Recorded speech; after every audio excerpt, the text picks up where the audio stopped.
A truly dedicated collector will go to great lengths to get what they want, whatever it is they happen to collect. Turntables of the Night by Terry Pratchett. Read by Karl. Look, Constable, what I don't understand is, surely you wouldn't be into blues, because that was Wayne's life for you. A blues single. I mean, if people were music, Wayne would be like one of those scratchy old numbers, you know?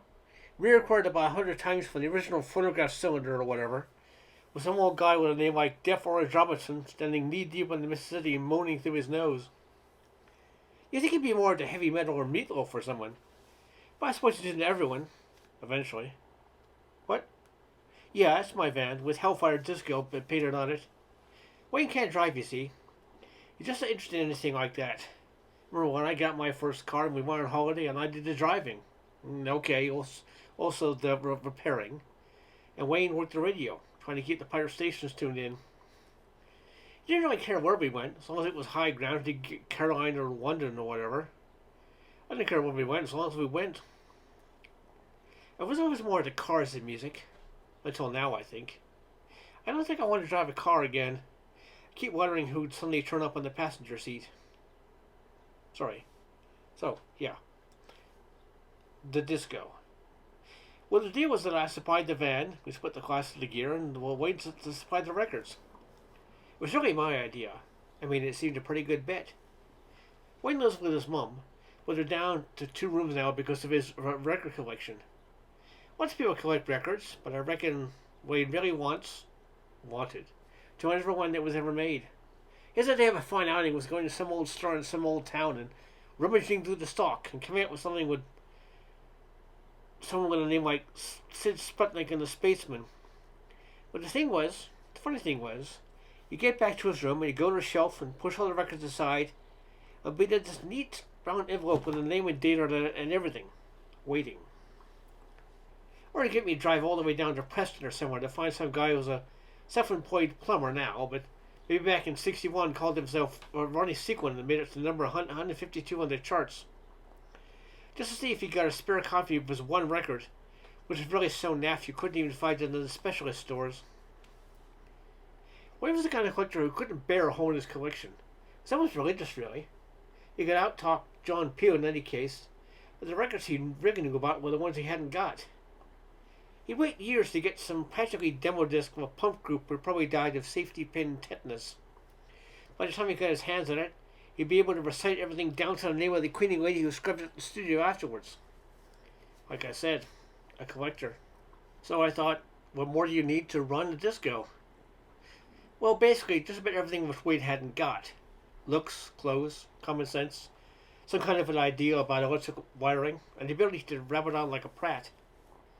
At the time, we didn't look at it like that, so I flogged the Capri and bought the van and got it nearly professionally resprayed. You can only see the words Midland Electricity Board on it if you know where to look. I wanted to look like the van in the A-Team, except but theirs can jump 4 cars and still hair off down the road. Mine has trouble with the drain covers. Yes, I talked to the officer about the tax and insurance and MOT. Sorry, Sergeant. Don't worry about it. I won't be driving a car ever again. Never. We bought a little amplifiers and stuff off Ian Curtis over in Rycliffe because he was getting married and Tracy wanted him home overnight. Bung some cards in newspapers windows and waited. Well, people didn't exactly fall over themselves to give us gigs on account of people not really catching on to Wayne's style. You don't have to be a verbal genius to be a jock. People just expect you to say hey and wow and get down and boogie and stuff. It doesn't actually matter if you sound like a pillock. It helps them feel superior. What they don't want, when they're getting all drunk after the wedding or whatever, for someone to stand there with his eyes flashing worse than the lights, saying things like, "There's a rather interesting story attached to this record." Funny thing is, though, is that after a while we started to get popular in the weird word-of-mouth kind of way. What started, I reckon, was my sister Beryl's wedding anniversary. She's older than me, you understand. Turned out Wayne had brought along just about every record ever pressed for about a year before they got married. Not just the top 10 either. The guests were all around the same age, and pretty soon the room was so full of nostalgia you could hardly move. Wayne just hot-wired all the ignitions and took them for a joyride down memory motorway. After that, we started getting dates from what you might call the older types. You know, not exactly kids, but bits haven't started falling off yet. We're a sort of specialty disco. As the breaks, people would come up to him and chat about this great number they recalled from way back or whatever, and it turned out that Wayne would always have it in the van. If they'd heard of it, he'd have it. Chances are he'd have it even if they hadn't heard of it. Because you could say this about Wayne, he was a true collector. He didn't worry whether the stuff was actually good or not, it just had to exist. He didn't put it like that, of course. He said there was always something unique about every record. You might think this is a lot of crap, but here's a man who got just about everything ever made over the last 40 years. He really believed there was something special about each one. He loved them. He sat up there all through the night in his room lined with brown envelopes and played them one by one. Records that had been forgotten even by the people who made them. I swore he loved them all. Yes, all right. But you've got to know about him to understand what happened next. We were booked for the Halloween dance. You could tell it was Halloween because all the little bastards running on the street shouting, "Trick or treat," and threatening you with milk bottles. He sorted out lots of Monster Mash type records. It looked pretty awful, and I didn't think much of it at the time.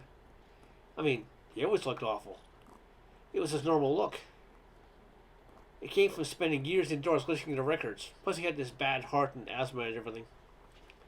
The dance was at... Okay, you know all that. A Halloween dance to raise money for a church hall. Wayne said it was a big joke, but he didn't say why. I expect it for some clever reason. It's always good that sort of thing, you know. Knowing little details that other people didn't know. Used to get him hit a lot at school, even when I was around. He was the kind of skinny boy who had his glasses held together with elastoplast. I don't think I've ever seen him raise a finger to anybody. Only the time when Gribbo Greaves broke a record Wayne had bought some school disco, and 4 of us had to pull Wayne off him and prise the iron bar out of his fingers, and there was police and ambulance and everything. Anyway. I let Wayne set everything up, which was one big mistake, but he wanted to do it. And I went down to set by what they called the bar, i.e. a couple of trestle tables with a cloth on it. No, I didn't drink anything. Well, maybe 1 cup of the punch, and that was all fruit juice. Alright, 2 cups. But you know what I heard, and I'm absolutely certain about what I saw. I think. You get the same old bunch of these kinds of gigs. There's their organizer, 2 members of the committee, some lads from the village who sort of drifted in because there wasn't much on the box except snooker. Everyone wore a mask, but hadn't made an effort with the rest of the clothes. It looked as though Frankenstein and company had all gone shopping in Marks and Sparks. There was couch posters on the wall, and those special kind of village hall radiators that sucked the heat in. It smelled of tennis shoes, just sort of set the seal on it. It was one of the hot spots in the world where there was a little mirror ball spinning up in the rafters. Half the little mirrors had fallen off. Alright, maybe 3 cups. But it had bits of apple floating in it.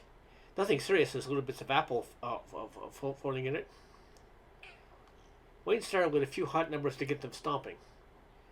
I'm speaking metaphorically here, you understand. None of this boogie on down stuff. All you can hear is people not being as young as they used to be. Now, I've already said that Wayne wasn't exactly cut out for the business, and last night, he was worse than usual. He kept mumbling and staring at the dancers. He mixed the records up. He even scratched one. Accidentally, I mean. The only time I've ever seen Wayne really angry, apart from the Grebo business, was when scratch music came in. It would have been very bad manners to cut in, so at the first break I went to him and let me say he was sweating so much it was dropping onto the mixer. He's a bloke on the floor, he said. The one in the flares. Methuselah? I said. Don't muck about. The black silk suit with the rhinestones. He's been doing John Travolta impersonations all night. Come on, you must have noticed. Platform soles. Got a silver medallion as big as a plate. Skull mask. He was over by the door. I hadn't seen anyone like that. Well, you'd remember, wouldn't you? Wayne's voice was frozen by fear. You must have. So what? He keeps staring at me. I patted his arm. Impressed by your technique, old son, I said. I took a look around the hall. Most people were milling around the punch now, the rascals. Wayne grabbed my arm. Don't go away. Just going out with some fresh air. Don't... He pulled himself together. Don't go. Hang around. Please. What's up with you? Please, John, he keeps looking at me in a funny way. I look really frightened. I gave in. Okay, but point him out next time. I let him get on with things while I tried to neaten up the towering mess of plugs and adapters that was Wayne's usual contribution to electrical safety. If you got the kind of gear we've got, well, okay, had, you could spend hours working on it. Do you know how many different kinds of connections? Alright. In the middle of the next number, Wayne hauled me back to the decks. There, see him? Right in the middle. Well, there wasn't. There were a couple of girls dancing with each other, and everyone else was just couples who were trying to pretend the 70s hadn't happened. Any rhinestone cowboys on that lot would have stood up like strawberry and Irish stew. I could see there's some tact and diplomacy were called for at this point. Wayne, I said, I reckon you're several coupons short of a toaster. You can't see him, can you? Well, no, but since you mentioned it, I could see the space. There was this patch of forward on the middle of the hall where everyone was keeping clear of. Except that they weren't actually avoiding it, you see. They just didn't happen to be moving into it. It was just sort of accidentally there. And it stayed there. Moved around a little bit, but it never disappeared. Alright, I know a patch of forward can't move around. Just take my word for it, this one did. The record was ending, but Wayne was still in control enough to have another one spinning. He faded it up, a bit of an oldie the old know. Is it still there? He said, staring out at the deck. It's a bit closer, I said. Perhaps it's after a spot prize. That's right, Bay Great Help. There are quite a few more people down there now, but the empty patch was still moving around. Alright, was being avoided among the dancers. I went and stood in it. It was cold. It said, "Good evening." The voice came from all around me, and everything seemed to slow down.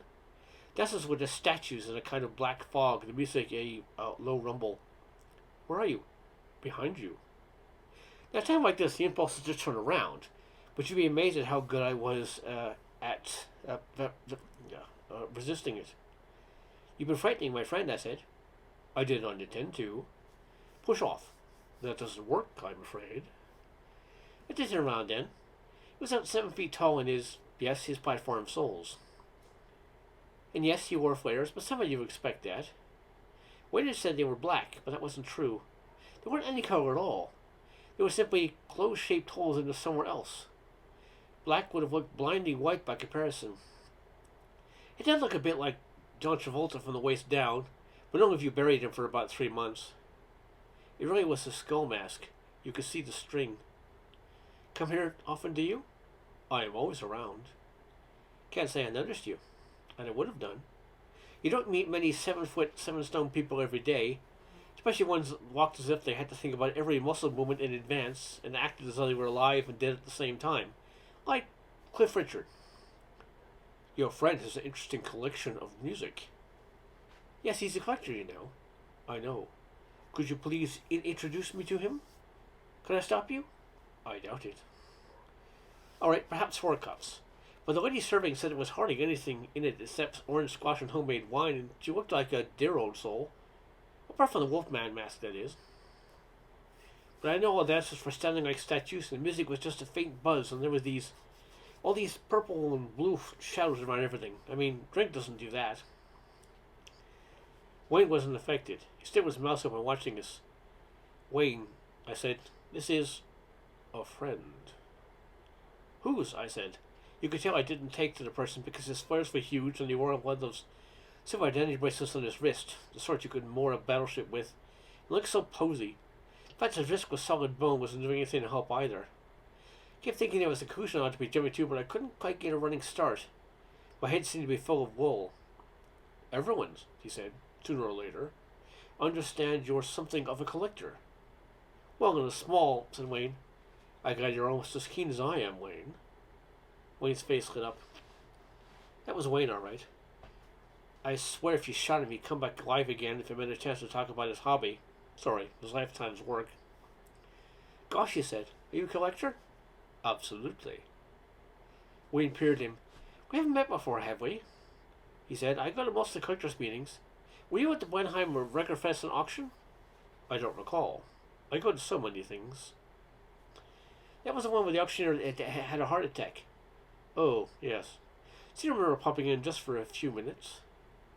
Very few bargains there, I thought. Oh, I don't know. It was only 43. Alright, Inspector, maybe 6 drinks. Maybe it wasn't the drinks at all. Sometimes you get the feeling, don't you? You can see a little way into the future? Oh, you don't. Well, anyway, might not have been entirely in my right mind, but it's good to feel pretty uncomfortable with all this. Well, anybody would. Even you. Wayne, I said, stop right now. If you concentrate, he'll go away. Settle down a bit. Please, take a deep breath. This is all wrong. The brick wall on the other side of me paid more attention. I know Wayne when he meets the fellow collectors. They have these weekend rallies. You see them in shops. Strange people. But none of them as strange as this one. He was dead strange. Wayne? They both ignored me. Inside my mind, bits of my brain were jumping up and down, shouting and pointing, and I couldn't let myself believe what they were saying. Oh, I've got them all, he said, turning back to Wayne. Elvis Presley, Buddy Holly, Jim Morrison, Jimi Hendrix, John Lennon. Fairly widespread musically, said Wayne. Have you got the complete Beatles? Not yet. And I swore they started to talk records. I remember Mr. Friend saying he got the complete 17th, 18th, and 19th century composers. Well, he would, wouldn't he? I've always had to do Wayne's fighting for him, ever since we were at primary school. This has gone far enough, and I grabbed Mr. Friend's shoulder and went away, punched right in the middle of that grinning mask. He raised his hand and felt my fist hit an invisible wall, which yielded like treacle. Took off his mask and said 2 words to me, then reached across and took Wayne's hand very gently. And then the power amp exploded, because, like I said, Wayne wasn't very good with connectors, and the church hall had electrical wiring, and dated back practically to 1800 or something. And what with the decorations catching fire and everyone screaming and rushing about, I didn't really know much about anything, so they brought me around in the car park with half my hair burned off on the whole going up like a firework. No, I don't know why I haven't found him either. Not so much as a tooth? No, I don't know where he is. No, I don't think he owed anyone any money. But I think he's got a new job. As a collector, he's got them all. Presley, Hendrix, Lennon, Holly. He's the only collector who never got a complete collection everywhere. And Wayne wouldn't pass up a chance like that. Wherever he is, he's taking them out of their jackets with incredible care and spinning them with love on the turntables of the night. I'm sorry, talking to myself there. Just puzzled about one thing. Well, millions of things, actually. Because just one thing right at the moment. I couldn't imagine why Mr. Friend bothers to wear a mask. Because he looked just the same underneath, officer. What did he say? Well, I dare say he comes to everyone in some sort of familiar way. Perhaps he just wanted to give me a hint. He said, drive safely. No, really, I'll walk home, thanks. Yes, I'll mind how I go. The end.